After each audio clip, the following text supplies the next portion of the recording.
Yesus ada di tengah-tengah kita, lebih utama dari segala sesuatu. Lihatlah karunia Allah.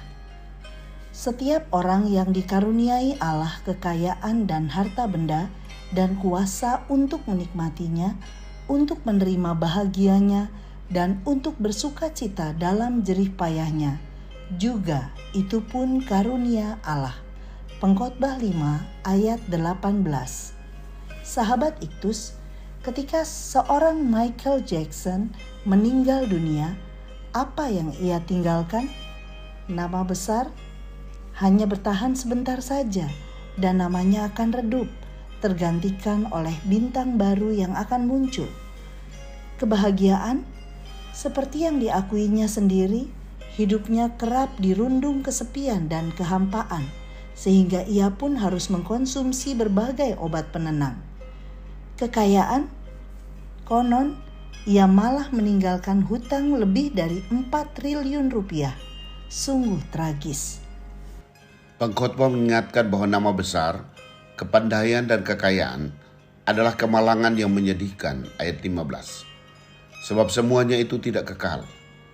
Maka nyatalah bahwa sesungguhnya hidup yang bermakna tidak ditentukan oleh seberapa banyak yang sudah kita dapatkan dan kumpulkan.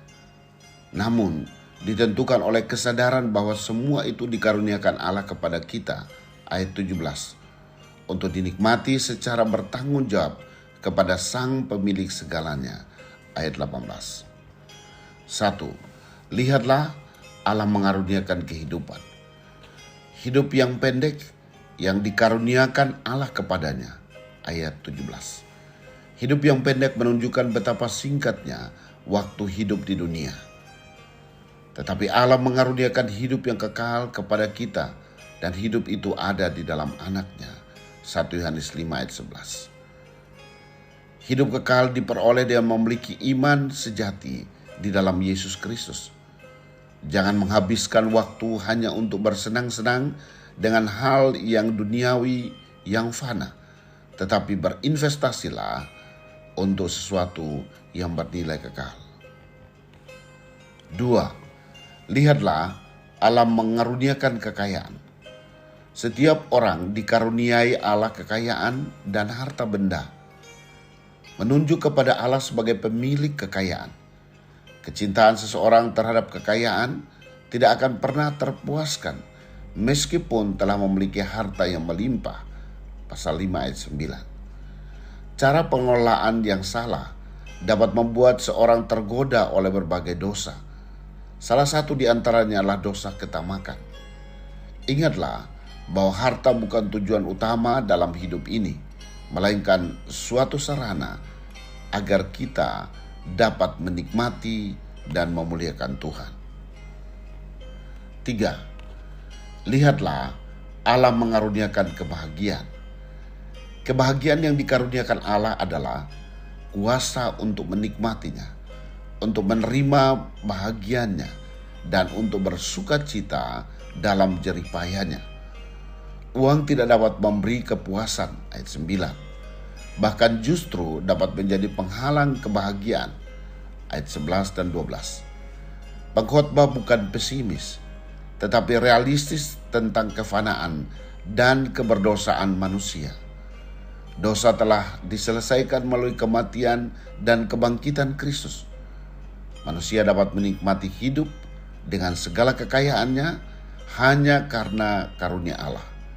Demikian pula kelak dalam kebahagiaan kekal bersama Allah. Sahabat Iktus yang dikasihi Tuhan, apa yang aku lakukan untuk mengisi hidup yang pendek yang dikaruniakan Allah kepadaku? Sebagai seorang penata layan, bagaimana aku mengelola kekayaanku? Di mana letak kebahagiaanku? Apakah pada harta kekayaan duniawi atau kekayaan kekal? Tuhan Yesus, aku bersyukur untuk kesempatan hidup yang Engkau berikan kepadaku.